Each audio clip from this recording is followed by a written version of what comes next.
This started with some police surrounding a plane, since there was an attempt of terrorist attack, but the leader of said group was already sent with Godzi, and they are already removing the explosives that they had installed. The problem is that there are attackers who have this girl as hostage on the plane, and they requested fuel and a pilot to escape.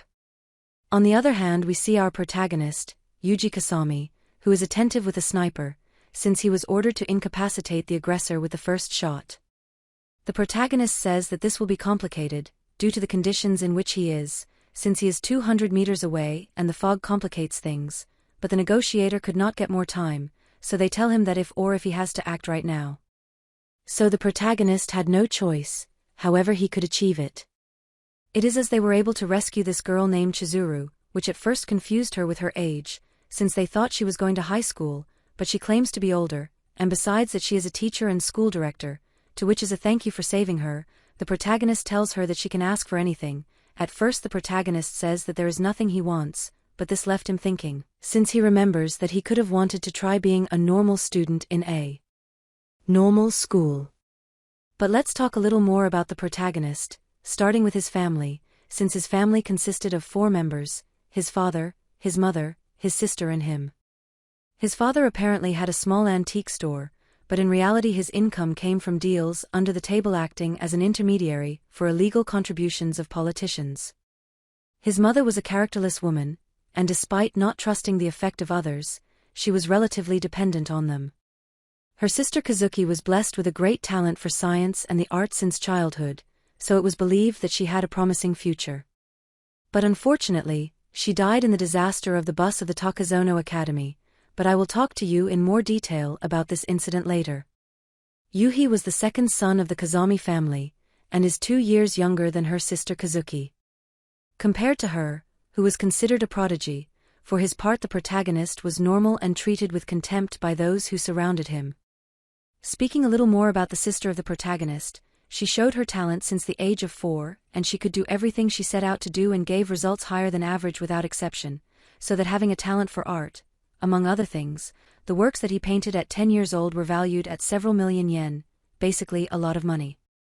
Now let's go a little deeper into the past of the prota, since there was a time when he avoided his brilliant sister, and this is because people took him as a fool when he was with her, but that his sister took him to play ball, and I tell him that unlike her, there is nothing he cannot do if he takes the time to do it, since he tells him that the most important thing is that he does not give up.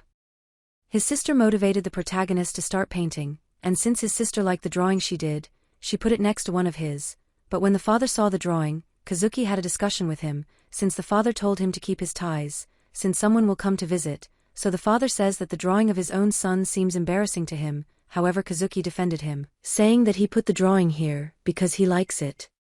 At that moment, the protagonist entered the room, since he was listening to everything. So he grabbed the drawing and broke it. One day the protagonist met a strange man, who was at home to buy some paintings of his sister. This guy, when he saw the prota, gave him a chocolate and asked if he painted like his sister.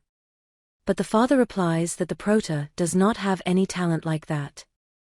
After a while Kazuki no longer painted as often as before, making the excuse that before she was a girl, but in reality she can paint and much better than before. Only that she lies because for her it is annoying that they consider her a girl who can do everything. It is as well as her sister learned to maintain a low profile to live as a normal person.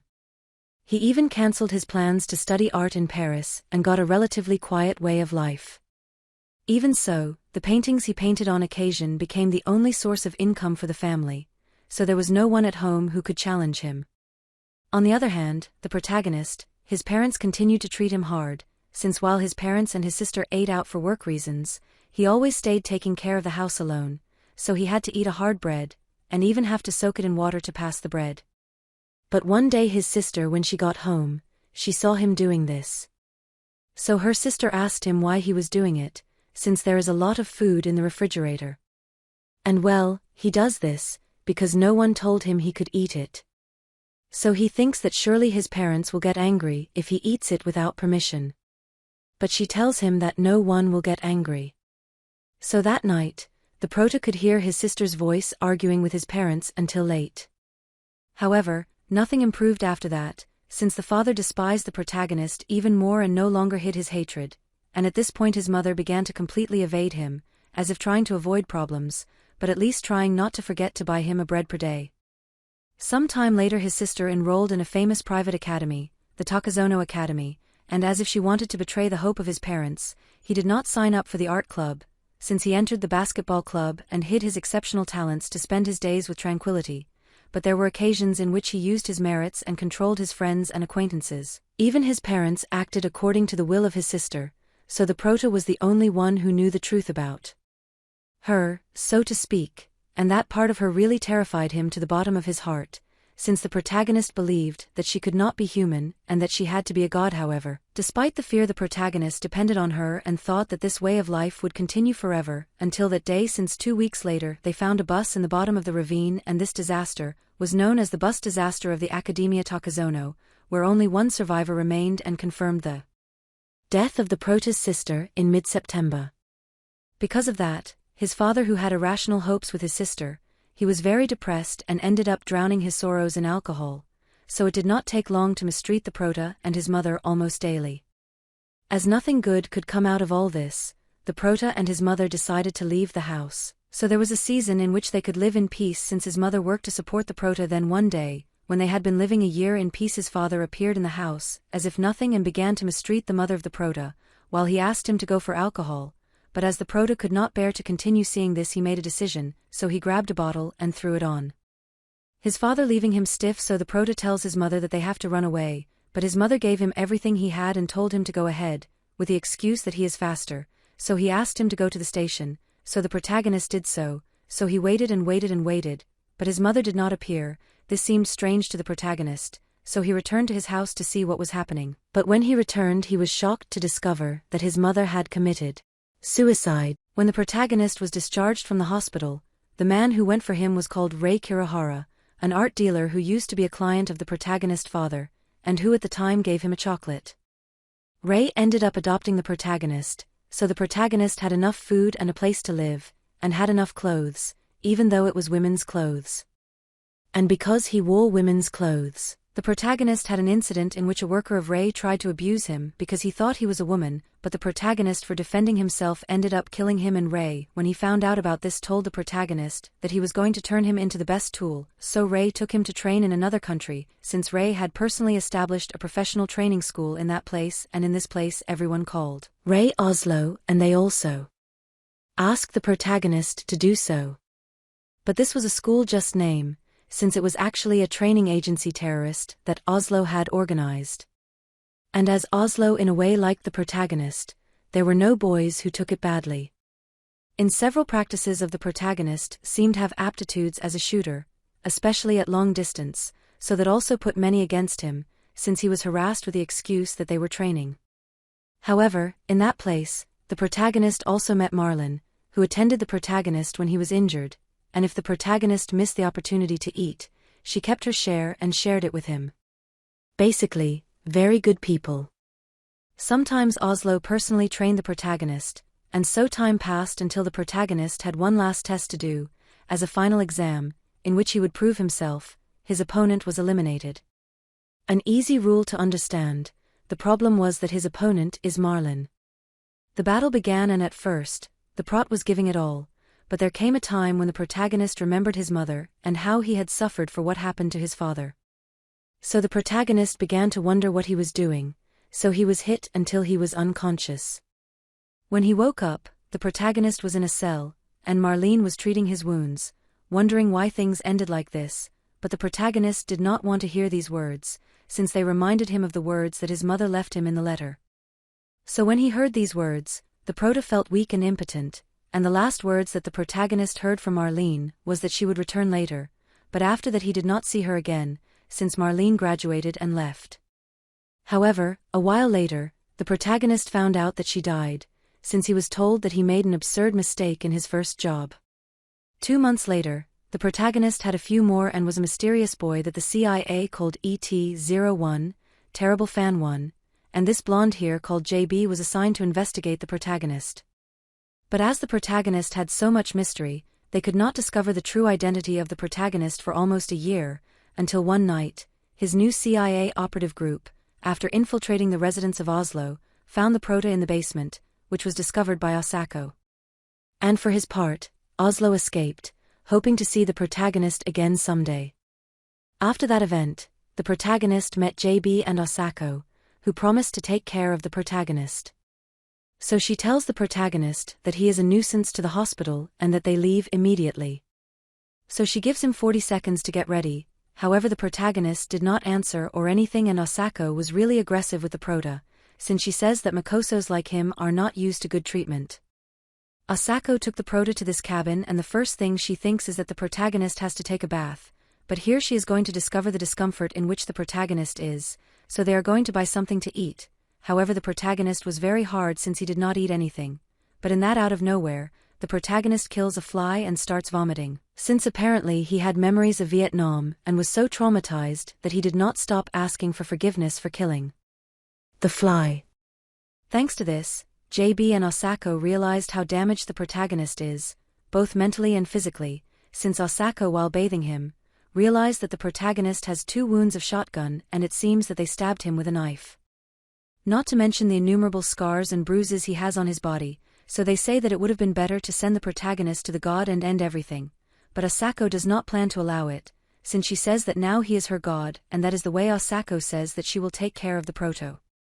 The next day, Asako tried to make the protagonist eat, but he did not want to, but the reason why he didn't want to eat is because Asako is a terrible cook, so when JB made the food he could eat, Asako gives a puppy to the protagonist and tells him to take good care of him, and the protagonist, when he sees the puppy, he asks what his name is, but Asako tells him that it's his and that he should give it a name, so the protagonist gives it the name Young, although the puppy is actually female, but this was worth it to the protagonist. The prota, when playing with his puppy, was the first time in which finally smile again.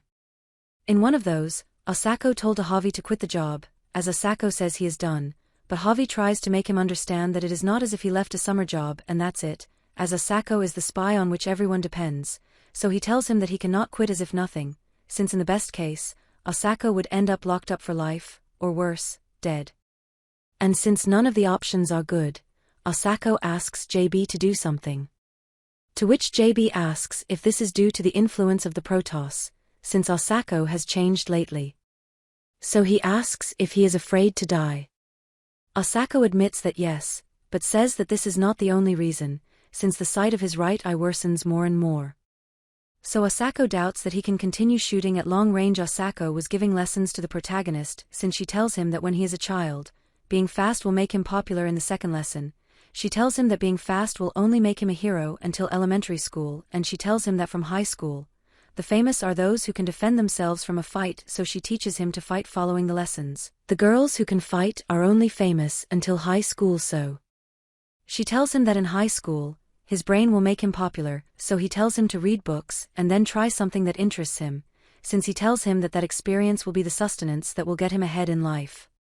The protagonist saw Asako giving maintenance to his weapons, so he asks him what he works for. Asako tells him about the CIRS, which is the Japanese and North American Unified Anti-Terrorist Organization, and tells him that in short, his job is to defeat the enemy, referring to the people who harm the country. And since they are on the subject, Sako asks the prota if he has used a weapon, to which he replies that they trained him for that in the school of Oslo, so they are going to make some practice shots. And the objective of the protagonist is a can. When he gives his first shot, the protagonist fails, but he says that in the second attempt he will not fail, and to cheer him up a little, Sako tells him that he will give him a prize if he succeeds, and this time the protagonist succeeded, so as a prize Asako gives him an M24. From here the protagonist began to address Asako as his teacher, and his teacher took him hunting. So the protagonist was about to kill a poor Bambi, but in the end he panicked and couldn't do it. The next day the protagonist heard John barking, and when the protagonist realized that a wild bear was inside the cabin, quickly the prota went to look for a weapon to defend himself from the bear. But when the protagonist returned it was too late for John, since the bear was taking him, and although the protagonist tried, he couldn't attack the bear. However, the protagonist doesn't intend to give up, so he follows the bear to try to recover Young, and despite the fact that he attacked the bear with a knife, he did nothing. After seeing the bear in the eyes, the protagonist remembered Vietnam, so for a moment he lost his fear and began to act coldly, so he nailed a branch, and the bear had Young, which he wanted to feed with John. The protagonist returned sad to the cabin, and when he met Asako, he told him what had happened and that he could not finish the bear. So the protagonist thinks it's useless, that it's useless for nothing, but Asako just hugs him and tells him that it's okay. So the prota goes to cry. After John's loss, the protagonist tells Asako that again he could not protect someone important, so the protagonist wants to be as strong as his teacher, since he wants to have a life that serves someone. But Asako tells him that living like her is not easy, even so the protagonist wanted to do it, but his teacher tells him that he is still under the mental suggestion that Oslo put in his head to make a weapon. She was the one who picked him up when he was about to die, and her salary is what has kept him until now. In other words, the money of the contributors. So she asks him how much money he thinks the Ministry of Defense spends to turn a useless like him into a well-trained man, so she tells him that he is nothing more than an instrument of national defense that lives to protect lives, and that he doesn't even have to die until his work covers the expenses used to create it. Since a long time ago, when this country had an army, an officer said, "A man, 10 deaths. Since it was said that you will not have an honorable death until you eliminate 10 enemies, you alone. But as it is a different era, now it is a man, 10 rescues." Since he even says that he will only be allowed to die in exchange for saving the lives of 10 citizens. Or so I would like to say. But as he says he is still half man, he will leave him in 5 lives, so he repeats that he cannot die until he saves 5 people, and this will obviously be very important for later. You will see why. The protagonist was growing and his daily life was relatively peaceful, but the health of Asako began to worsen little by little, since one day cooking, he realized that her hand was shaking, so the food will be prepared by the protagonist today. However, the protagonist has realized that his teacher has been like this lately, but she tells him that it is nothing and that he will be fine if he drinks something, but the protagonist asks him to stop drinking, since he tells her that she is the only thing left, and whenever the protagonist asked if she was sick, she lied to him saying that everything was fine, but for the prota it was obvious that he was not well. And then one day, Asako's work phone started ringing, but as she was in bed and had no mood for anything, she told the prota to turn it off and that's it, but he reminds her that the other day Javi got mad at her for doing that, so he tells her to answer and say that today Asako can't go, but when she answered, they told her that the mission is from Akasaka, under the special orders of Article 9, so she can't refuse, because if she does, she will be accused of betrayal. The protagonist hearing this has no choice but to go, so he thinks to take the place of Asako. Days later, JB was chatting with Asako, as he tells her that he heard that she was fine, but Asako says that as the protagonist did not stop complaining, he stopped drinking, so they stopped shaking hands, and as they are, JB asks him why he ignored him for the job the other day, since JB was calling her to thank her for the good job. But Asako confesses that she didn't do the job, and that the protagonist had gone in his place. When he discovers this, JB gets angry and tells Asako that what he is doing with the prota is not different from what Oz did. However, the protagonist had escaped from that world full of blood. Asako says that JB is upset because he does not like to break the rules, so he says that then it will be fine if the protagonist gets the certifications, so Asako asks the protagonist if he wants a license to work, to which the protagonist responds that yes. However, JB tells him to think things over, so Javi here takes the protagonist to talk to himself a while ago. JB, talking to the prota, tells him that she also wants him to have a reason and an objective in life, but he tells her that this is not the only way for him. However, the protagonist replies that once he told Asako that he wanted to be like her, so the protagonist says that he will follow Asako's path on his own. JB, to confirm, once again asks him if he is sure, to which he replies that yes, and that he wants to pay his teacher and her everything they have done for him. So after hearing this, JB says that he will take care of the remaining procedures. It is as well as the protagonist gave his first step to be a special agent of Sears, the same way as Asako. That is why Asako and the protagonist will go to the United States, where the protagonist will go to an academy of training to obtain his permits, in which he will be separated for a time of Asako. As soon as he arrived, the prota met Danny and they ended up being colleagues. The next morning, the protagonist meets this redhead, which when he sees him knows that he is the pupil of Asako, so he tells her that her teacher and she are colleagues, and that he owes a lot to that girl, so he tells the prota that he will have a special treatment and that he should thank him. The prota in his report has 15 adjectives, but the supervisor says he will not accept false reports, but at that moment the redhead came telling him to look closely at his identification, since he tells him that the protagonist is special and this guy, when he sees the identification, knows that the prota is the soldier who sent Asako, and although this guy does not know her, he has read about her since he has understood that she is the best sniper in the infantry corps, so the redhead says that the prota is the living image of Asako, from the ability with the rifle to the character of imbecile.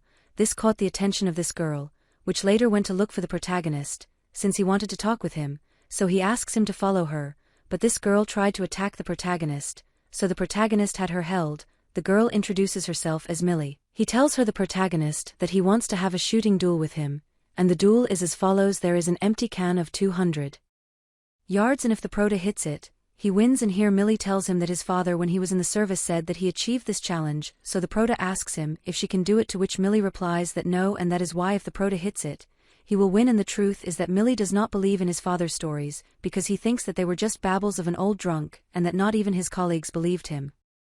When he shot his first try, the prota failed, but in the second attempt he managed to hit, so Millie was surprised, and the protagonist tells him that maybe it's okay for him to believe in his father's babble. The first period of the protagonist ended without problems, so in the next one they assigned him to a combat squad as his final exam, and he spent a lot of time on the mark, and in this squad he had to go with Danny and Millie. At that time the protagonist began to have the confidence to do things well until they decided their positions and sent them to the battlefront, and among the companions who went with the protagonist are the car thief, Millie, a girl who had to sell in the bars to pay for her daily supply, Robert, a freak of the anime who can only love 2D, and the protagonist, the coward sniper who could not eliminate a man, since here the protagonist is going to realize his weakness, since Danny saw a bird and said that it surely tastes well roasted, so Danny was already prepared to put it to take, but the protagonist tells him to wait, and let him try to him. However, when the protagonist shot the bird, the protagonist ended vomiting, and if this happened to a bird, the protagonist did not want to imagine what would happen if a person shot him. This guy named Edward was looking for the instructor Kazami, referring to the prota, why did not I tell you? But after the protagonist got the first place in the shooting inspection, they commissioned him to train those who were left behind. It is as well as the protagonist helped Edward, and thanks to that he managed to pass. Here you will also meet their leader of the platoon, Justin or Hota. Some time later they mobilized several fronts as reinforcements, so they buried terrestrial mines day after day. Whatever the conditions, since it did not matter if it rained, they continued and continued digging in. One of those is the protagonist has a good ear. He detected that enemies were approaching, so Hota tells the protagonist to go to the front. However, when the prota attacked he did not feel well, since he was nauseous. But Danny told him that he only has to hold out until the reinforcements arrive. In that, Millie went with the protagonist to give him more ammunition, and the prota thinks that he cannot look bad in front of a woman. So he asks Danny to throw some leaves and dirt on his back, since he says he wants to stay to mount the offensive. He says not to say nonsense, that he does not plan to leave a friend behind. After analyzing the ammunitions that Millie had, Jay says that they will all give them to the prota, and tells him that he has to eliminate 9 enemies with her. Danny, hearing this, says that if the protagonist stays, he too, but Jay says that they have to move forward, since Jay says that they will finish the enemy along with the protagonist as the last line of defense. But they will only do this until the reinforcements arrive, since they have to resist until then. Dan and the others advanced. Meanwhile, the protagonist does not feel so good, but KJ is going to help him, since he is going to do a mental trick, so he asks him to close his eyes and tells him that his companions are fighting in front of him right now. His dear companions who speak the same language, eat the same food, and have had joys and sorrows with him, and tells him that they are all his dear friends, his family, who are fighting and risking their lives to protect him from the enemy. He also tells him that his opponents are not human, but only green enemies, so Hota asks him to eliminate his enemies, telling him that he will assume all responsibility. After telling him all this, the protagonist began to eliminate the enemies without problem, and so he endured until he eliminated the 9 that had told him, so after achieving it, Hota tells him that he can rest, so the prota fell asleep. When he woke up, Millie tells him that everything was over, since they met with the reinforcements and the enemy escaped, and that everyone is safe thanks to him being able to eliminate those 9. After a few months in the front, the prota had gotten used to all kinds of things, since he almost did not overstep the sound of the shots and the explosions did not shake them. After the period of his platoon ended, the protagonist returned to his home country, since at the end of his first-hand combat training, he returned to Japan as he was ordered to do before, so he returned to that nostalgic mountain where he lived and was able to reunite with Asako again. After that, the protagonist began his training in Arashino for his certification, and in that last training the international terrorism incident occurred of which I spoke at the beginning of the video, where the prota rescued the director Chizuru, and that was the last time that the prota could see the friendly smile of Danny, since unfortunately Danny left us. How sad the truth, because I like that guy Osaka for his part every time he felt worse since his sight began to cloud. On the other hand, the prota officially inherited the number 9029, which will be his identification as a spy, and this number previously belonged to Asako. The prota was given a mission in Colombia, since he was assigned to be a guard of this girl, so he was working there. In that the prota receives a call from JB, which tells him to return to Japan as soon as possible, since the original cause was a rupture of the capillary that occurred when he received a shot from a high-powered rifle.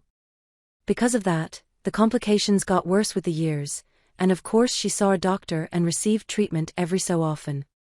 The point is that under normal circumstances it would have been a tolerable condition, but Asako used to take reinforcement drugs, so she became extremely fragile, so the doctors said they couldn't do anything for her. When he arrives, JB tells the prota that Asako has been sleeping and waking up for a while since yesterday, and the time she spends awake has been decreasing more and more. The protagonist manages to talk to Asako, but starts crying, so she tells him to cry as usual, and reminds him that she had told him that men should not cry so easily, but the prota responds that at least he lets him cry when an important woman for him is going to die, so the protagonist collapses.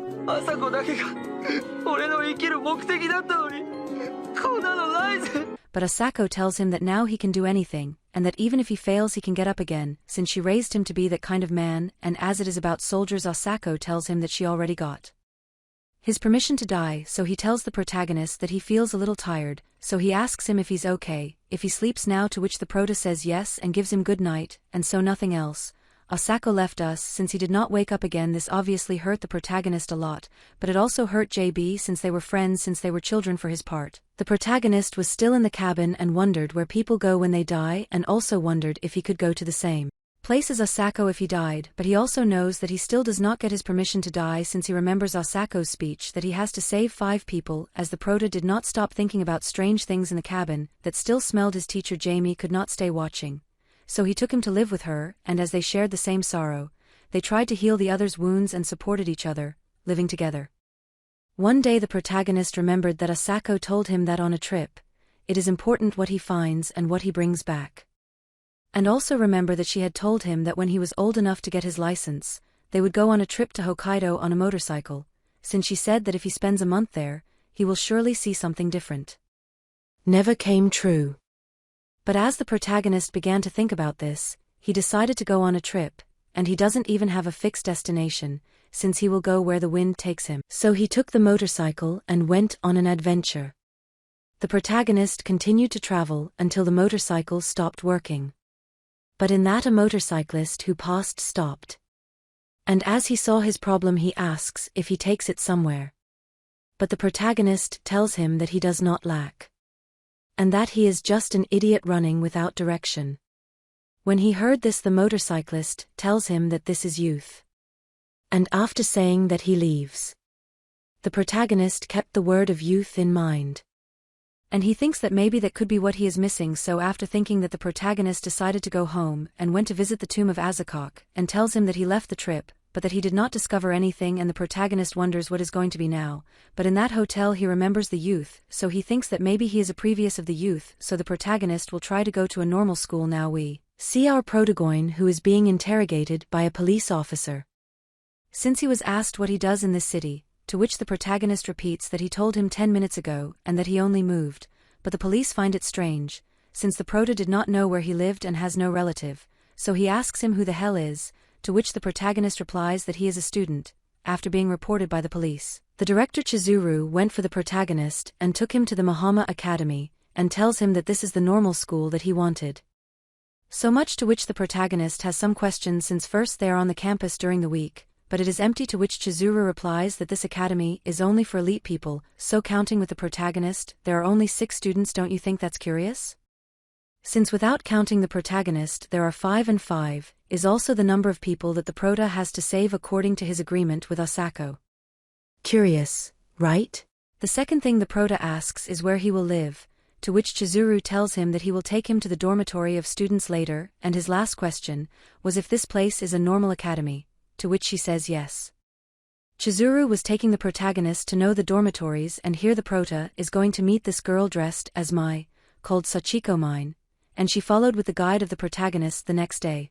The protagonist woke up early to go out to run. After running, the prota got ready for his first day of class, and just when he leaves his room, he meets this girl which was chasing this other girl to comb her hair. The protagonist introduces himself to the girls, and this waifu, when he hears his full name, is surprised, but there is a reason for this, but I will tell you later. This girl introduces herself as Mineju, and the other girl with whom he was going is called Makina Irisu. When he arrived at the classroom, the protagonist met this girl acting, so he meets Michiru Matsushima, which tells him that she is almost the class delegate, and that if she has problems, do not hesitate to ask for help, but it is almost, since the real delegate is Achi.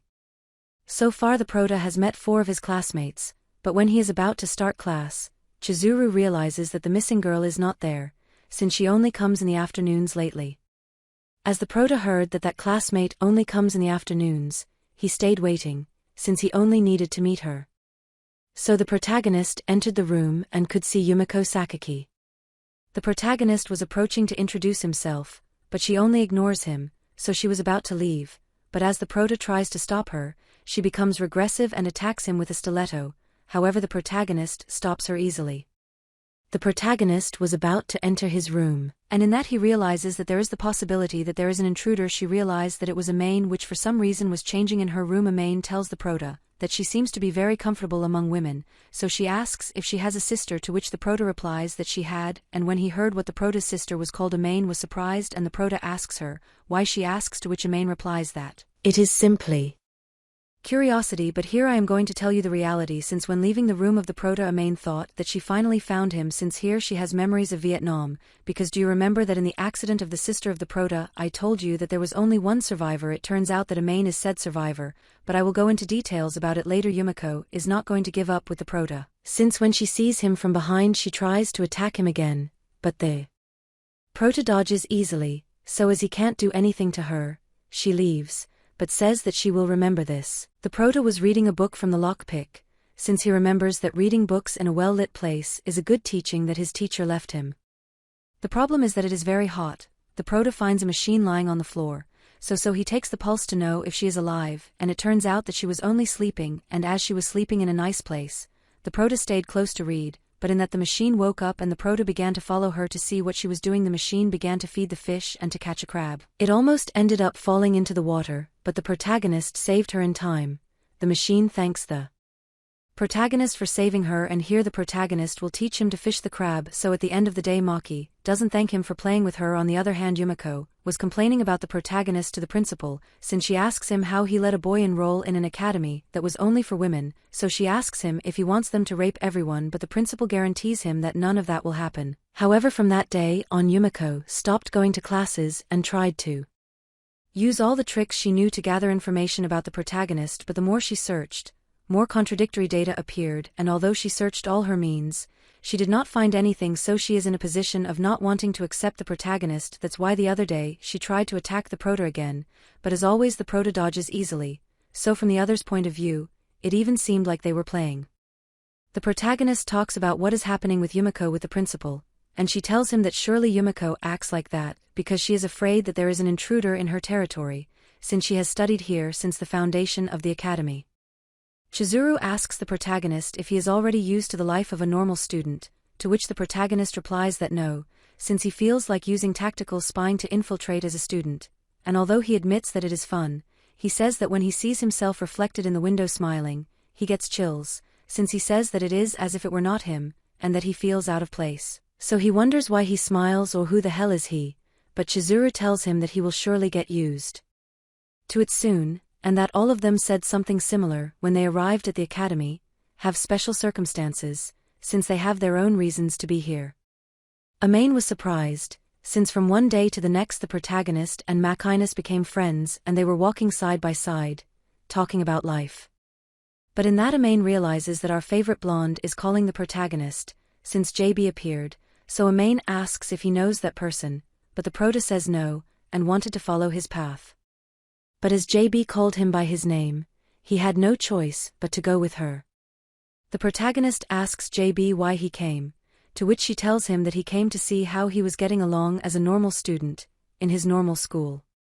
So that said, she was about to leave. But in that he remembered to complain about something, since when the prota came here, he crossed the border on foot. After that Jave was bothered to buy him a train ticket, but the protagonist tells him that he hates trains and just for that reason, the protagonist walked 200 kilometers. It's just like the prota had finished with the police, but well, now it is that Jave leaves, and I don't know if you asked yourself in what we do in the video why JB, but this is because her name is Julia Bardera and since JVC was.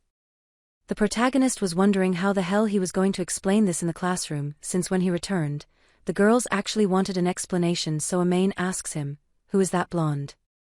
To which the protagonist replies that it was his trustworthy, and his boss. Upon hearing this Amain asks him what his job is, and the protagonist tells him that it is difficult to explain, but to summarize it, he gets rid of the garbage and drags himself to many places to clean. Another day of classes ended, so the prota was about to enter his room, but in that Yumiko savages appeared the attack. The protagonist as always disarms her, although as this time it was very sudden, the protagonist could not control his strength, so he apologizes to Yumiko, and tells her that he is not her enemy, and promises her that he will not hurt her, so he asks her to stop trying this, and asks her to just observe him and decide for herself if what he says is a lie or not. Having said that, the protagonist was about to enter, but Yumiko tells him that she wants to ask him something, to which the proto tells him that he will answer if it is not about his weaknesses. But that's just what Yumiko wanted to ask, so she says that she swears that she will discover his weakness someday. However, as a result of that day, she began to tolerate a little more to the protagonist. The protagonist as always had gone out to run, and when he returned he realized that Amain was opening the door of his room, since she wanted to surprise him with a good morning kiss. However, the protagonist wonders if she really entered his room for this nonsense, so she decides to keep spying on him a little more, and meanwhile, Amain began to smell the dirty clothes of the protagonist and jumped on his bed. And because he was going to do more weird things, so the protagonist decided to enter his room and drink a tea. The protagonist was in a daze. But in that he began to hear strange noises. So he went to see what it was about. Here the protagonist found Michiru, who had problems with this cat, since he kept following her. So the protagonist, to help her, says that he will give her a clue. So he tells the cats that they do not like the smell of citrus. So the protagonist tells him that if he has something like that he will drive him away. Michiru almost remembers that his shampoo smells like grapes, so the protagonist tells him to attack with his tails, but this did not work, since the cat ended up standing on his head, but this will not last long, since he alone went out of nowhere. Due to the sleep he has, the protagonist was talking in automatic mode, so he accepted something with Sachi, but he does not know what he accepted, and Michiru asks him if he really wanted to accept that. The protagonist, hearing this, wonders what he just did, since his lack of sleep ended his ability to concentrate, so he tells Michiru that he was not really listening, so he has no idea what Sachi told him. In this Sachi returned to take the measures of the prota, so after taking his measures, Sachi tells him that he will strive to make a shark fin for him, so the protagonist was wondering how this situation came. But for clarity I tell you, it turns out that the prota was walking backwards with Michiru, but she fell and her kidney opened, since the closure did not work. So Michiru said that he was going to ask help to Sachi to fix it, and as soon as he mentioned his name, as by magic, Sachi appeared, so Michiru tells him his problem and asks for help. Sachi, upon seeing the shark's kidney, says that it is a beautiful shark's kidney, and asks the prota if he doesn't think it is, and as the protagonist was sleepy, he replied yes, that it is beautiful and that it is the most shark-like of all. Due to this, Michiru asked him if he would like one too, to which the protagonist replied, I see, so Sachi offered to make one. It is as the protagonist ended up accepting, but remembering all this, the protagonist knows that for that conversation, he will have to take a shark's kidney 24 hours a day. So he tells Sachi to wait, and asks if he can't do it better than a mountain dog. And this was done by the protagonist with the intention of gaining more time. So he asks Sochi if it will take weeks or days, but Sochi answers that 20 minutes. So she quickly returned with the new kidney for the protagonist. And the protagonist thought he was doomed, and that if he had only slept more. But at that moment Michiru takes off his diaper and shows it to Makina. And as the diaper had glitter, Makina caught her attention, so she wanted it. That's how the prota was able to get away, telling Sochi that it would be better if she was given to Makina. While they were playing baseball, Amain twisted her ankle, so the prota took her to the infirmary and treated her. But here the prota realized that it seems that Amain wants to tell him something, so she tells him to do it right away. Amain, hearing this, tells him that he will go to the point and asks him to be his boyfriend, to which the protagonist asked why, and Amain's answer was that she loves him, but the protagonist asks if she enjoys bothering him, so Amain tells him that if he does not want to be his boyfriend, she asks him if she can be his sister. The protagonist did not accept this either, so Amain says that she is starting to lose her confidence as a woman, but when he hears this the protagonist tells him that he is fine and that he will follow the game if she wants to act like his sister. That is why the next day Amain prepares food for him, and when he tastes the food it has a good flavor, but the prota wonders why he feels so suffocated, but he found the answer himself, since he remembered that after his teacher died, the prota lived making sure not to get involved with others, but at some point he realized that this lifestyle did not satisfy him, although he did not want to admit it. And the protagonist asks himself if he really has allowed himself to be so normal. The protagonist found Michiru in this place, which was with the cat that had given him problems before. While talking to the protagonist, he asks a question, since Michiru wonders what happens to people when they die. To which the protagonist replies that from his point of view, it is like sleeping and not waking up again. And since they are talking about that, Michiru tells him that if she dies, she would like to be buried in this place.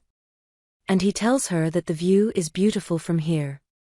And the protagonist was thinking what was all this about. The protagonist and the other girls were talking about Michiru. Yumane says that Michiru sometimes looks like a different person. This will be important for later, you will see why. The next day, the girls when they saw the protagonist, they wanted to tell him something, but the protagonist said that he was busy and that they leave him for later. At that moment they also met Yumiko, who was about to leave, so they took the opportunity to ask her, so they ask her if she thinks that men and women can be friends. And since they were, you also comment your answer in the comments. Yumiko replies that she has no idea, but after thinking a little, he says he cannot answer because he has no experience in it. In that Michiru also appeared, which was acting a little weird, and ended up leaving. The prota noticed this, so he followed her to see what's up. When he reached Michiru, he found her holding her chest, so he asked if it hurt. Michiru answers yes, but that's fine and that just need to rest a little, so Michiru asks her to leave her alone. However, the protagonist could not do it, so he ends up following her. After arriving with Michiru, the protagonist noticed that he was acting differently. And it also looks a little different because this Michiru has green eyes and the usual Michiru has blue eyes, because she has a double personality. This Michiru asks the prota if he has kissed, to which the prota answers yes, but as she had no idea why he never did it she asks the prota if he can try it, and this the prota does not care, so Michiru gave him a kiss. However, after kissing him he says goodbye to him, since at that moment, he returns to Michiru with blue eyes, the original, which was wondering why the protagonist is so close to him, since she does not remember what just happened. The next day, Michiru was taking some pills, and in that the cat appeared as usual, but she told him not to, so without wanting to, she ended up scaring the cat. That's why Michiru started looking for him, and as he met the protagonist, he accompanied him to look for him. Michiru, as he was bad with the cat, looked for him to give him special cookies for cats. And as they couldn't find him, Michiru was already worried, but the prota tells him that he will surely return, so they decide to return to the academy. However, the prota saw something here, so he asks Michiru to go ahead, since unfortunately, the prota found the cat that they were looking for very badly, since they had run over him. That's why he told Michiru to go ahead, because I did not want her to see it like that. However, in the end Michiru did not go ahead, so he could see the cat in that state. Seeing this, Michiru began to despair, so quickly the prota stopped a taxi, since they were trying to save the cat, but unfortunately the cat left us. The prota finds Michiru unconscious, surrounded by pills that he used to take, and the prota, after trying it, knows that they are drugs, so the prota took her to the infirmary. The next morning, the prota asks Michiru how she feels, but the prota is not talking with the Michiru as usual, since he is talking with his other personality. As the prota realized this, he summoned her to talk to her alone, and asked her if she is a single Michiru now. She replies that the other Michiru will not return, and that she has sunk in a very dark place, and tells him that the other Michiru decided this for herself, so he asks her not to bother her anymore. Sachi went to look for the prota, since he wanted to talk to her about something about Michiru, so here I show her a box and tells her that the other day that Michiru was cold, she gave her this box, but for some reason she told him not to return it. She even forbade him to mention it, and as Sachi did not know what to do with the box, she tells him that the other Michiru told him that she does not want to return ever again. And the protagonist asks him if he thinks that what the other Michiru wants is the most important. To which she replies that yes. That is why at that moment the protagonist took out the pills that Michiru used to take to suppress the green-eyed Michiru. So he tells her that if she takes it now, Michiru should surely leave. Since the protagonist wants to live even if it is a little, he will help her.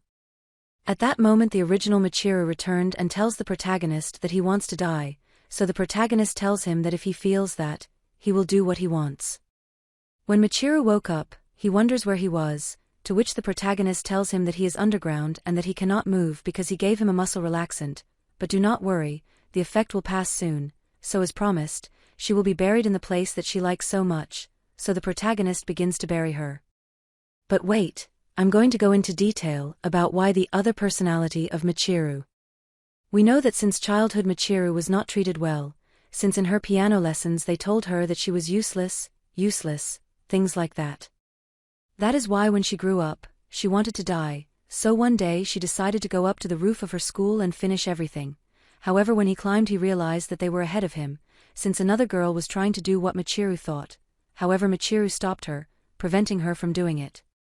In the end Michiru became friends with this girl with green eyes, so they spent time together and she saw them happy. However, one day her friend decided to jump from the roof, and as Michiru witnessed this, she got so much impression that she had a heart attack, since her heart was weak, so they ended up doing a heart transplant, so she receives the heart of her friend.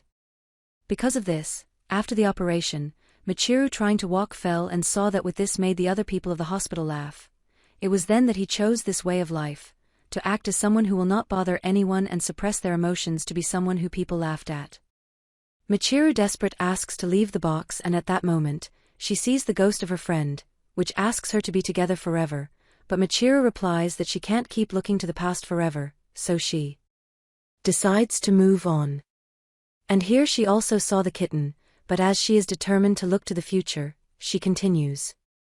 Michiru manages to open the coffin and tries to get out with all her strength, but she couldn't do it anymore, so she thought that everything was over, but she didn't expect the protag to hold her by the arm, since all this time the protag was waiting for her outside, and tells her that he left quickly, since only 3 days passed since he buried her.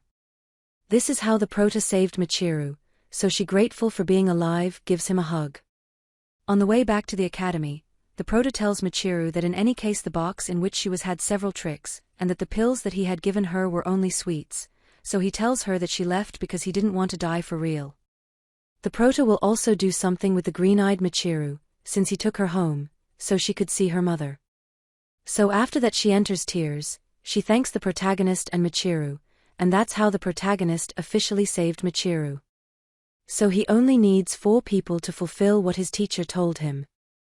JB is talking to Yumiko's father, and tells him that his daughter's mental condition has currently improved a lot, but the father says that this is worth it and that he needs Yumiko to be ready to join as a member of the railway group, so the best plan that the father comes up with is that his colleagues attack Yumiko and make her feel afraid. Meanwhile, the protagonist was with the other girls playing Monopoly and Rat Trap, but in that he realized that Yumiko was leaving, so our protagonist followed her, to which Yumiko is followed. Just at that moment that it started to rain and these guys arrive and surround Yumiko and the prota. But let's say that the prota changed his mind about the plan. So instead of being hit by these guys, the prota is going to attack. So the prota ends up beating them and takes Yumiko. Yumiko was very scared and did not help the fact that they were falling lightning, so she will tell you her past since it turned out that Yumiko's parents got married and hoped to have a male heir, but instead he got a girl. And since his mother had a weak constitution, he could not give more children to Yumiko's father. That is why the father decided to isolate Yumiko's mother, so Yumiko's mother began to get sick. However, Yumiko went to see his mother every day without fail, until one day his mother said to him, "Damn, why couldn't you have given birth to a child?" So Yumiko hears this and runs away, gets angry and ends up cutting his hair. Yumiko also tells the protagonist that as a result of that, the thing got worse, since Yumiko's father had a son with another woman. This caused such an impression on Yumiko's mother that she ended up taking her life. To top it off, sometime later, Yumiko's brother ended up getting sick and also died. And one day, Yumiko pitied a classmate who was ridiculing her. That is why Yumiko's father founded the Amahama Academy, to hide his own daughter from society, but the protagonist, when he hears his story, tells him that all this has nothing to do with him, so he leaves. Because of what happened, Yumiko's father is very angry. Obviously, since the protagonist did not follow the plan, so he says he will get Yumiko out of the Mahama Academy, and that he will make her study in the United States, and to top it off, he's going to close the school, will close forever. So the director Chizuru tells Yumiko about what her father thinks, so she locks herself in her room.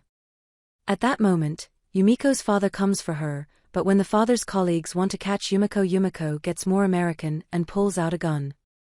Yumiko tells her father that she doesn't want to become someone like him, but the father gets tired and goes directly to look for Yumiko, so Yumiko starts shooting, so that her father moves away, and in one of those that hits him in the shoulder, and since he had run out of bullets, Yumiko is going to resort to a trick since she does a Muzuman no Jutsu, so Yumiko says goodbye to her father, and leaves us. Since she officially dies, Yumiko's father was in his grave, to which the priest approached him to thank him that he decided to leave the academy intact, since that was his daughter's last request. But how do you stay if I tell you that it's a prank, bro? I know Yumiko is alive, but stop, I'll explain how. I know that when the protagonist told Yumiko that the story he told her has nothing to do with him, he actually showed her a note saying that they were watching them, and that he would help her with the problem she has with her father. Even that the shot received by Yumiko's father was executed by our protagonist, and that's how they pretended Yumiko's death, so that from now on he can do whatever he wants with his life and be free. And so officially the protagonist saved Yumiko, so she is the second person to save, so she only has 3 left. Sachi was cleaning up, but in that Michiru comes out and tells her that they must hurry up because if not, they will be late, but Sachi reminds her that today is Sunday and tells her that it is already more than 10 in the morning and that even if they had classes, it would be late, but what to expect from Michiru? She still had to be. Sachi was watching the protagonist and she knows that both Yumiko and Michiru, even now Main, have all changed since the prota arrived and they became much happier, so she wonders why it will be, but she cannot be happy at all and she thinks that maybe it would be better if she changes too, but she wonders if she really has allowed to change. The problem of Sachi is that she takes the comments too seriously, and that while watching TV Makina tells her that it must be the women who can count up to 10,000 even in the bathroom. So when he heard this, Sachi went to try it, but ended up fainting, but luckily he recovers quickly. For his part, the protagonist took the day off, since he went to visit a place, in that the prota passed through this park. And thanks to this he remembered that he already knew Sachi, since he played with her when they were little. For his part, Michiru was complaining, and wonders why the exams exist, since exams will come soon. Soon it will be exam week, so she asks Sachi to get rid of the exam, but Akamani tells her not to bother Sachi, asking him the impossible. However, Sachi got very serious and said to leave it to her. When the priest returned they told him what was happening, since as a result of the comment of Michiru to get rid of the exams, Sachi has been locked up in his room since then and his cell phone goes straight to Buson. But the priest thinks that Michiru says stupid things every day and for the time they've spent together, surely Sachi understands, so the protagonist says that he doesn't think it affects him to leave Sachi alone. However, after the bathroom thing, oh man, this worries him a little, so in that case, the protagonist tells him to talk to Sachi later. That's how the days went by and Sachi was planning something, and tomorrow will finally be the day of the exam, but as Sachi is absent today, The teacher tells them to remember to let him know.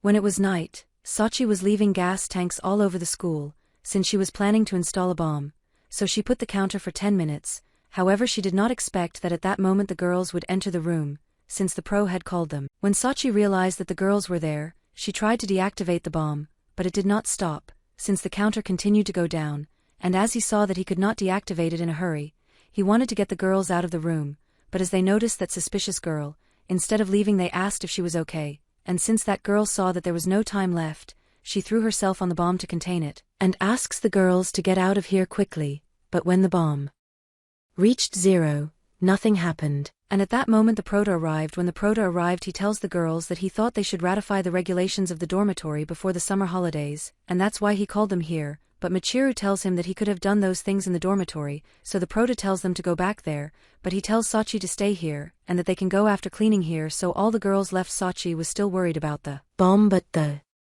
Proto tells him not to worry and that he modified it so that when the counter reaches zero, nothing will happen. That Proto tells Sachi that he went to that city, to that park, so he tells him that a lot of time has passed. When listening to this, Sachi realizes that the Proto finally remembered her, but why am I going to talk a little more about Sachi's life? Since his house was a small factory, and although life was difficult, his parents loved her very much. But when they had a lot of work, none had time to see her. And it is for that time that he met the protagonist, and they started to play together. However, the protagonist began to go less and less to the park. And then came the day of his 10th birthday. And as it is his 10th birthday, his parents took the day off from work. But for some reason, Sachi got upset. And he told them that if they want to celebrate their birthday so much, let them do it alone.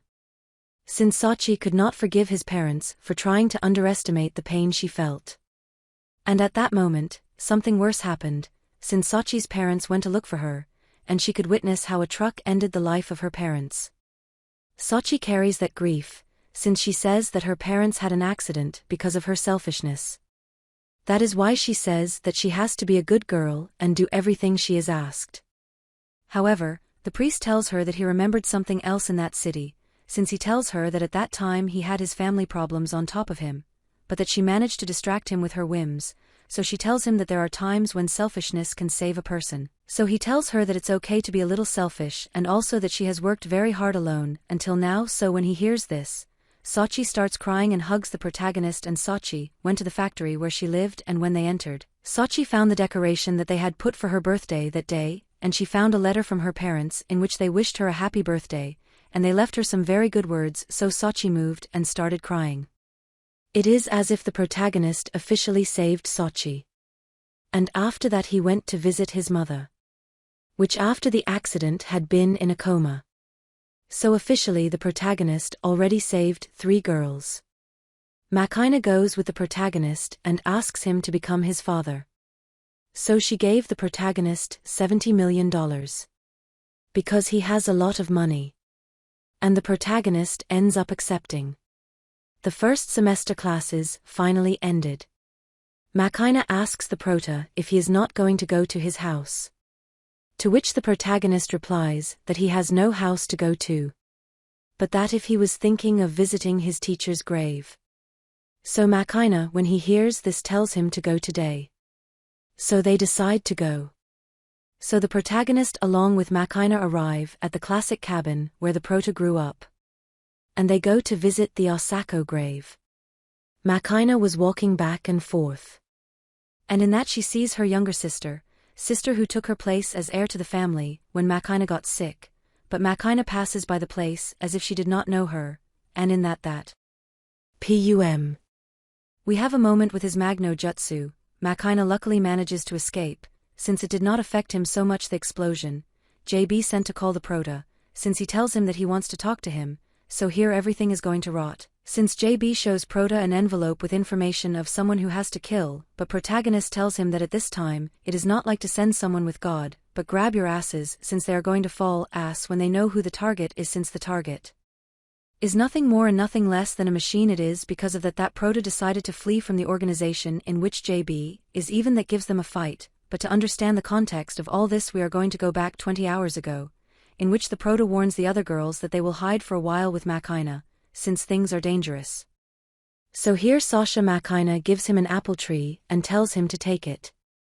The protagonist is going to meet secretly with Javi and asks him why the hell are they so interested in Makina, to which Javi tells him that he is afraid of Makina because he has a prodigious memory, since Makina memorized the documents of the family's corruption that she saw by accident in her father's studio. And that information can fuck the family a lot. That's why they want to kill Makina with God. The organization found the location of our protagonist, but he was waiting for them with a trap that he prepared to escape. Thanks to the ingenuity of the prota, they were able to escape. But in the process, Makina forgot the apple tree. However, the prota tells her not to worry, that later she will look for an opportunity to recover it. But, she did not listen to the protagonist, since she returned in search of the tree. Makina found the tree, but in the place she also found people who wanted to catch her. And although Makina could finish off an enemy thanks to the teachings of the prota, another enemy attacked Makina's back, so he left her very hurt. But at that moment the protagonist arrived to save the day, and at that moment Jave also arrived, so thanks to her they could take Maken to the hospital in time. Maken is recovering, but his mother is very daughter of Pooh, since his own mother is thinking of using the organs of Maken to give them to his sister despite the fact that Maken is recovering. But do not worry that the proto-beast will fix all this in the American style, because he goes with the machine's mother and that. Piayu, and that sends the machine's mother with God. That's how protagonist and machine could return with the others safe and sound and officially. Prota saved machine, so with her. There are already 4 girls that he has saved, so he only needs one. Amain is very insistent that he likes Prota, so protagonist wants to know why Amain has so much interest in him. To which Amain at first put an excuse that it was love at first sight, but in that Amain starts crying and is going to confess the truth, since he tells her that she was a companion of her sister Kazuki Kazami, and that 6 years ago Amain was in the accident in which her sister lost her life, and that she was the only one who survived. To which the protagonist, when he hears this, asks him why the hell he hid something so important like this? Then Kamani gives our prota a diary, in which everything that happened that day is detailed. So now I'm going to tell you, since the prota's sister and her class were on a journey, on the way to death. Because it turns out that the bus they were on suffered an accident and fell into the ravine, staying in the middle of the jungle. It was then that Kamani fell on top of the prota's sister, and that's how they had their first approach, so they started a nice friendship between them, and they became very close. After leaving the bus overturned, they helped their teacher and classmates to get out of it. That's how they spent several days, and the food was gradually running out. To top it off, there was no help, they had no signal, the compass was not working, and obviously, as they were in the middle of the forest, it was very complicated that someone saw them to help them. But despite all this, let's say they were fine, obviously not counting the 3 companions who died in the impact, since those are not so good, and that's how they spent 9 days, and realizing that no one is going to come for them, the teacher decided that he was going to go out to look for help. That's why the teacher took half the food, so because of this they had to save, until one day, Megumin's dog died and like everyone was starving. They decided to eat him. That's how the days went by, but the teacher didn't come back and the wounds of the girls they took care of got worse and worse to the point where they got worms, so obviously those were going to end up with God. So at this point, everyone was in the shit since they noticed that they could not do much, and to make things worse, after 5 days being lost in the forest, the teacher returned, which means that he could not get help. This made many lose hope, leading Komori to self-immolation. But do not worry that not everything is bad, since shortly after the teacher brought them good news, since it is assumed that the teacher managed to hunt a deer, so they could have a big feast. However, for some reason Kazuki did not want to eat, since she is suspicious. And since Amain followed her everywhere, she did not eat either. And that same night, Kazuki was going to wake up Amain to show her something, so he took her without making much noise through the forest.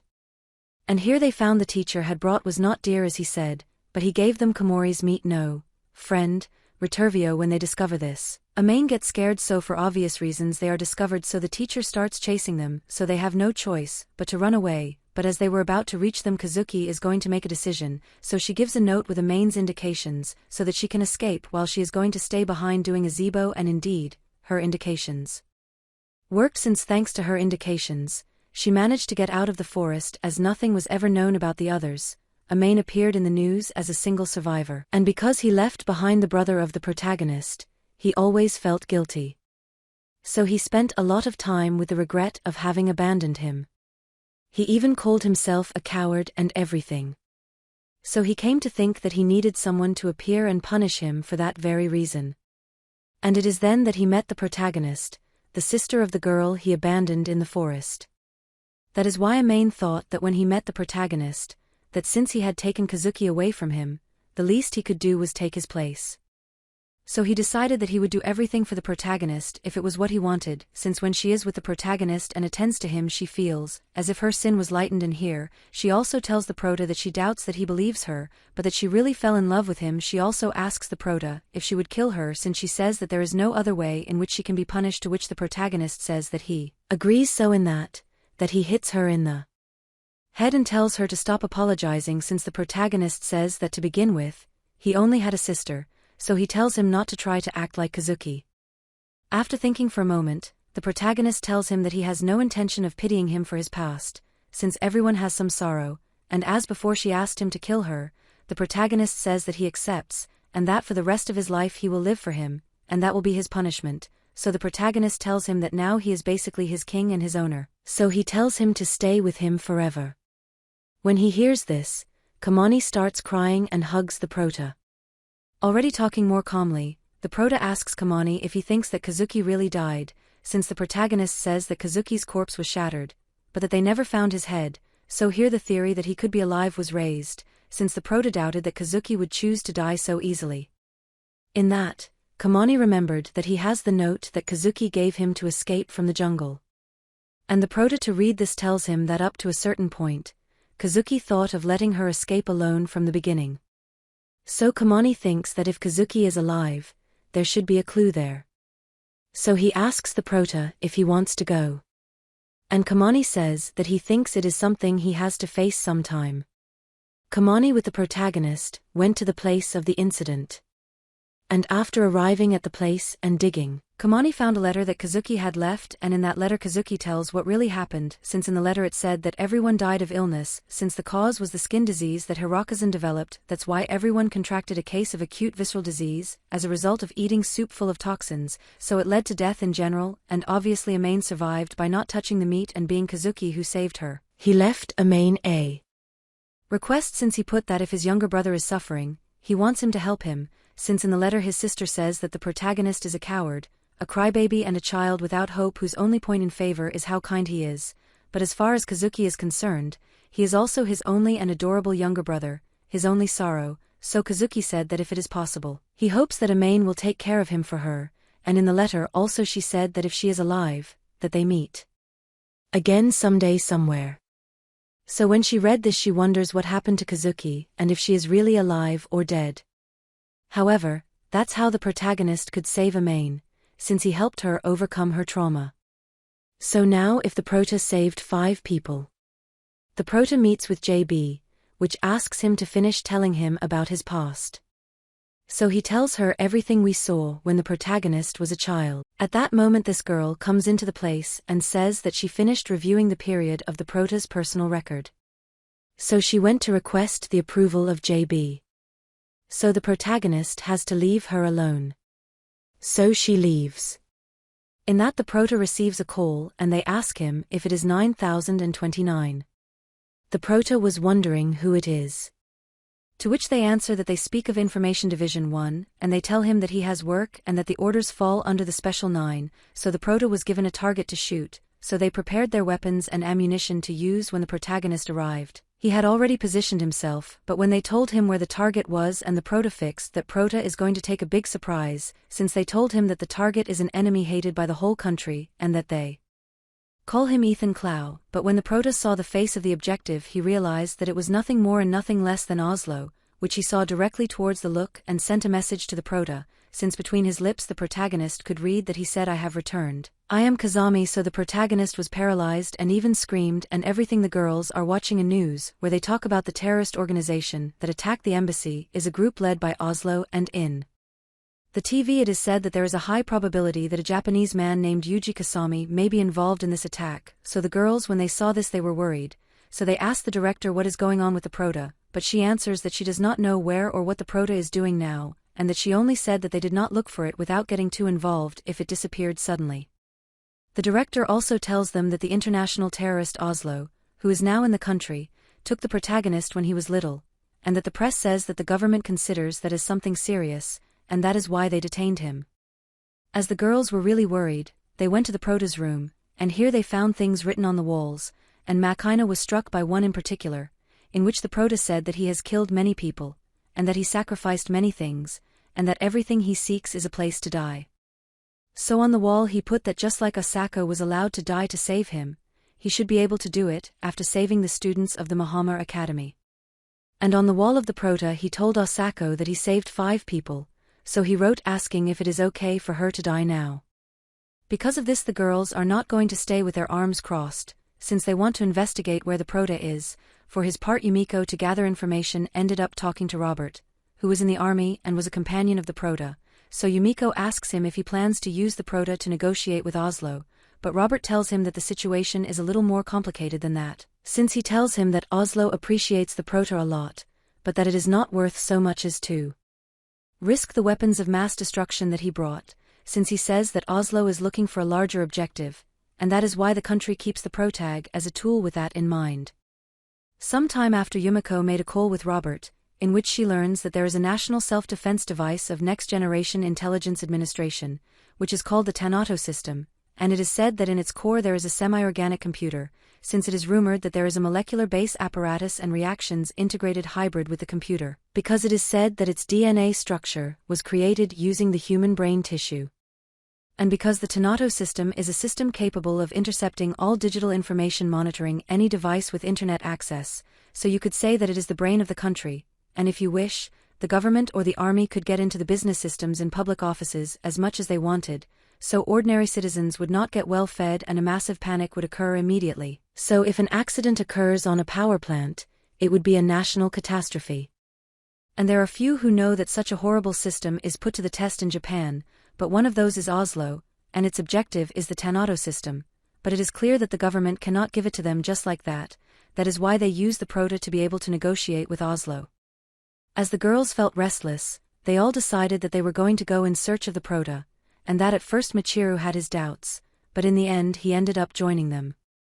Meanwhile the protagonist was in this place, and he heard a voice that tells him that a lot of time has passed. And in that a hologram appears, and the prota can see Akatsuki, his sister. When he sees the hologram, the prota says that this is not possible, and that his sister is dead, and she replies that they could not save her for when the rescuers arrived, but thanks to Mensa they saved a lot of her brain tissue, and they used it in the development of a computerized system. So she told him that if he does not believe him he can ask him something, so he asks her what is her favorite food, and when she answers that Yuji the prota really knows that it is his sister K is sorry for him and tells him that she wanted to see him before and that having a body and having strength would have saved him from Oslo much earlier. Here his sister also tells him that there is no time, so he asks her if it can be a sacrifice for this country, something that the protagonist accepted at once since he says that JB told him what was happening to a certain point, so the prota asks what he should do, so he tells his sister if he tells her what to do, he will not ask more questions. Here she tells him that Oslo brought a nuclear bomb and smuggled it, and that it is a new model, small but powerful, and that an explosion of that scale would cover a radius of 50 kilometers. The prota wondered what Oslo was looking for, to which his sister tells her that to her, since it turns out that she is the tornado system, because he says that he can not only monitor the transmissions of the whole world, but he is also able to infiltrate any system, so in short he can use any password in the world. Here the prota asks if the country will support them, but the brother answers that it is impossible, since the protagonist is the only successful sample of the DuPont project, since they created design soldiers, the best military troops through the administration of drugs, experimentation, and training. But due to the strong side effects of the reinforcement drugs, all the test subjects died in about 2 years. However, the protagonist is still alive until now, so the prota is a valuable sample for Oslo, so the prota wondered what it should be, to which his sister tells him that he will inform him where Oslo is so that he can finish with it, but he asks him what he thinks of this idea, to which the protagonist says that he agrees and accepts one without thinking. Meanwhile the girls were lost in their investigation, since they did not find any information, but in that Michiru receives a call, and who is behind the phone says to be Thanatos, so Thanatos explains the situation, so he tells them that a terrorist named Oslo infiltrated them in Japan and that she negotiated with him trying to coexist, but that his answer was the attack on the consulate. And here Thanatos also tells them that the brother is a human sacrifice to gain time, but he tells them that if he can propose a more reliable plan, it is possible that they avoid his sacrifice, so Thanatos asks the girls to work together, and although at first they were doubting, in the end they ended up accepting. Following the instructions of Thanatos, the girls got some new phones, which cannot be traced. So Thanatos tells them to use those phones to communicate. Meanwhile, one of Oslo's workers wonders why do so many things for a single spy. To which Oslo tells him that at this time there is no better specimen than him. But his worker tells him that they were successful reproducing his physical abilities. However, Oslo says that it was a coincidence and that he cannot consider it a negotiable value, so Oslo says that they must reproduce the genetic composition of Yuhi Kasami to perfection. And at that moment, a clone of the Prota but with white hair that serves coffee to Oslo, for his part JB is locked up, since for the bosses, it is currently a nuisance due to what is happening with the Proto. So JB thinks that maybe they sentence the Proto to death for a shooting squad in the trial for the assault on the consulate. And she imagines that they lock her up here so that she cannot testify, something not very convenient. Thanatos passes a last piece of information about the Proto to the girls, since he tells them that the date and time of the transfer from Yuji to Akasaka was set for August 6th at 6 p.m. So Thanatos says that the first thing they have to do is get some money. So he says he will make a total of 100 million in a short time. Following Thanatos' orders, the mission's preparations are going smoothly. So he tells them that he thinks it's time to explain some specific details of this mission. So Thanatos says that the operation will start on the 6th at 6 p.m. and that the objective will be the recovery of Yuhi Kasami in the assault, and that the name of the operation is to rescue Yuhi Kasami. Tanato also informs them that the escort vehicle in which his objective will leave the headquarters, so he tells them to wait for them to use the designated transport route as A, but he also tells them that the one they use that day could change at the discretion of the officer in command. Is locked, and they say that almost 4 hours ago that he does not move and that he seems to have a light sleep every so often. But here they tell them not to lower the guard with Yuhi Kasami, and that he is a demon with a human face. On the part of Oslo, everything is going as he is planning, so he only has to recover Yuhi Kasami. The girls are doing what they were ordered to do, since Thanatos gave each one a specific order. For his part, Makina told him to get in position and that he needs to shoot the vehicles that escort Yuhi. Amain gave him a modified vehicle for the chosen day, so she went to remove the vehicle. For her part, Michiru contacted someone from Yuhi's company and had to pick up a luggage that she gave him, and this guy didn't ask her anything, since he understands perfectly the situation they are in. But she tells Michiru that when she sees 9029, she greets him on her behalf. Asachi was put in charge of the rescue elite, so she has to produce non-lethal weapons.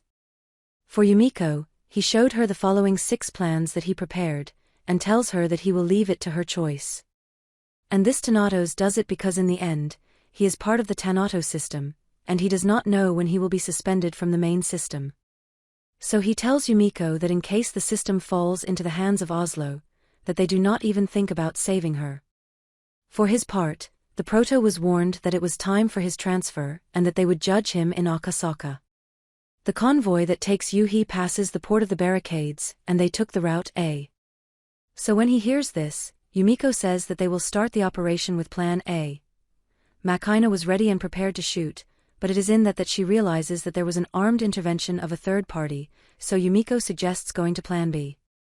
As Makina was observing, she warns them that they transferred the Proto to the car of the attacking group. To make things worse for the prototype, they put something that monitors his pulse and body temperature, so they tell him that if they go down, he will explode. And not only that, since what they put him, will make an explosion that will end everything in a radius of 1,500 meters. And they tell him that Oslo is the only one who can open it. So in short, as much as the prototype escapes, he will have no choice but to go with Oslo. The machine gun shots worked, since first he stopped a car, and then he managed to stop the car in which the Proto was going. So here they say that they take out Yuhi and pass it to the third car, but they also gave him the third car, since the car 3 does not move either. This guy wanted to move the prota. But it is not okay that Yumiko ordered Sachi to start the armed intervention, so Sachi throws some bombs that make a smoke screen, and thanks to this smoke screen Sachi defeated the enemies, and she could meet with the protagonist, which wondered what Sachi was doing here, to which she replied that she came to save him, and at that moment, Kamani and Michiru arrived. So they quickly got in the car to the protagonist and tried to escape. However, this is not going to be easy since a car was following them, but Sachi with a gun could stop him. Oslo finds out that Yugi escaped, but he is calm since he says that while he has the bracelet Yugi will have to go back with him, so Oslo says that now you just have to kill time and make sure that they do not disarm him. For his part the girls follow the path of chill, but in that wild helicopter appears, and to finish off, Thanatos lost 60% of the system, and it seems that the main system discovered his acts without authorization, so they are revoking his permits at a great speed. The thing seemed to be lost for the girls, but in that another helicopter appeared, and who was inside was nothing more and nothing less than Millie, which attacked the other helicopter, so it ended up knocking him down. Thanatos talking to them tells them that there is a way in which she can save herself, which is to physically separate from the main unit, so Thanatos says that after escaping, he will join them, but the problem is that they needed someone to get them out, but she already took care of that, since she contacted Jave, which will go to his rescue. So once he met Jave, Thanatos tells them that apparently his ship arrived at the port safely, which says that she bought something big for her escape. So she tells them that they will meet there. So when the girls arrived and Amain saw the sister of the prota, she was surprised. Amain when she sees her asks if it really is Kazuki, to which she says yes, although now she is also naughty, and Akamani tells her that she thought he had died, but she reminds her that she had told him that time, that he would not die and that they would definitely see each other again. So Akamani, let him go cry and hug Kazuki. The prota meets his sister and asks her what she will do now, to which she tells him that maybe he will go ahead and flee to an island in the south, since he tells her that there is a private island in the region of Micronesia in the Pacific Ocean, and the protagonist wonders who this island is, to which his sister tells him that it is his, since the island was an investment bought with the money that Asako received from the company, so after his death it was in the name of the protag. His sister also asks the protag what he wants to do, since he tells him that he has two options. The first is to cut the bomb with his arm, included to take refuge on the island, since his sister tells him that if he does that, he will take care of everything after that and that he will protect him for the rest of his life. And the other option is the way in which he fixes everything with Oslo with his own hands, so the protag after hearing these two options decides to go with Oslo, since he is determined to finish Oslo once and for all. Even JB tries to stop the prota, since he tells him to forget Oslo and that it is too much for him. But the protagonist asks JB who he thinks he is, since the protagonist says that he is the apprentice of Asako. But JB tells him that not even Asako could beat Oslo, since he tells him that Oslo and Asako fought once.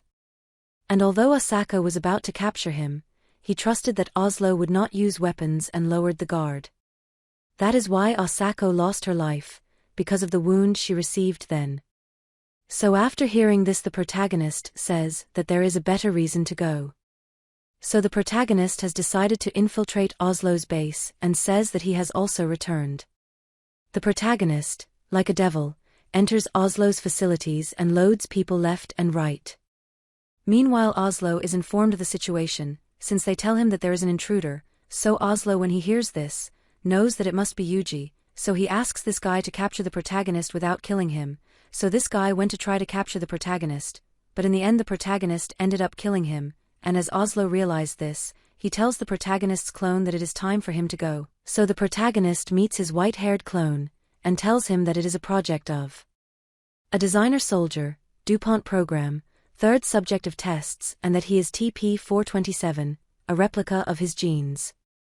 Here the clone of the prota throws some drugs at him and asks him to use them, since they are reinforcement drugs that the prota usually uses, but he says he does not need them, so here the fight is going to start, and at first it seemed that the protagonist was going to end him easily, but his clone is not going to let him win so easily, so he starts to screw up and here the clone forces the prota to use the drugs, so he has no choice but to use them, so thanks to this the prota went to devil mode and ended up killing him. The prota cost him a lot, but he could finally get to Oslo, so here he will start the final battle, and here Oslo throws the data that DuPont was generated by someone he knew, and he tells him that it is the girl who was his opponent in his graduation exam at the camp, but the Prota did not come to talk, since he directly wants to fight, and here Oslo teaches him that he has a key, and in the Prota's bracelet, there are 5 minutes left for the bomb, so if the Prota can take the key from him, he will be free. At the beginning of the battle, Oslo attacks the Prota with a katana and makes several cuts, and here Oslo asks the protagonist to return with him. However, it is clear that the Prota will not do this, so he keeps fighting with everything. But here the Prota ends up disarmed and Oslo pierces him with the katana. However, the Prota won't give up, because even though he is pierced with the katana, he walks forward and holds Oslo, so at that moment the Prota grabs a pen. Since he tells Oslo that just as he taught him, he doesn't need a weapon to kill, so the Prota with a common and ordinary pen ends up eliminating Oslo. After defeating Oslo, the Prota was trying to escape from the place anyway, and at that moment he could see his teacher, which somehow guided him to the exit, so the Prota could escape, since 2 years later all the girls were gathered on the island that the Prota's sister said, and even Jaibachi and Tsuru were there, since in that place they founded the new Amahama Academy. Meanwhile, the protagonist was talking to Yumiko, who tells him that it seems that they dissolved CJRS, but that it also seems that they will create a new organization, and they have plans to call 9029 to Earth as an instructor. But the Prota says that he had enough to point people with weapons, so with the Prota living quietly on an island with the girls, all this ends. The end of this anime is almost over.